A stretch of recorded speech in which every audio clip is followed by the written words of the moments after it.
Hello, in this lesson, we are working with factor operations, scalar multiplication, and addition. Let's find the result of 5p plus q, where p equals vector 4, negative 5, and q equals vector negative 6, 7. So the first step we're going to take is to multiply p by 5. So let's write 5p equals, and we're multiplying 5 times vector 4, negative 5. And so what we're going to do here is multiply a vector by a scalar. So we're going to multiply each component by that number. And so as you can see here, we're just going to multiply 5 times 4 and 5 times negative 5.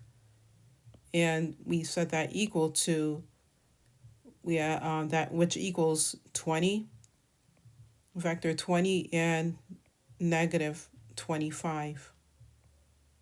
Okay, so 5p equals vector 20, negative 25. So now let's go ahead and add the vectors. So let me just go ahead and write 5p plus q. Okay, and so we'll set that equal to 5p, which is vector 20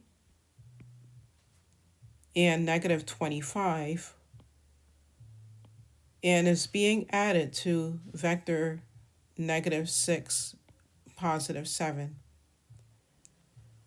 So now we're going to add corresponding components. That's x with x. That's x with x and y with y.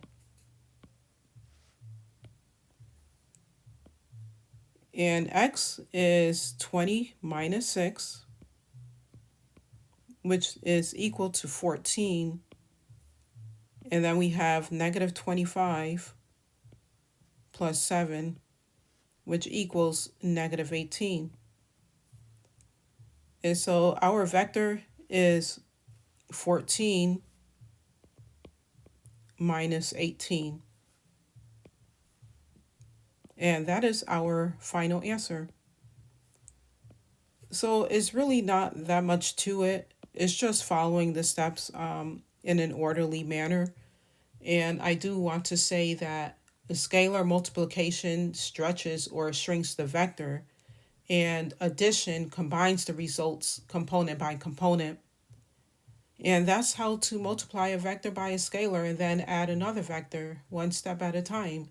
So keep practicing and stay tuned for more calm, clear algebra and beyond lessons right here on MathByTV.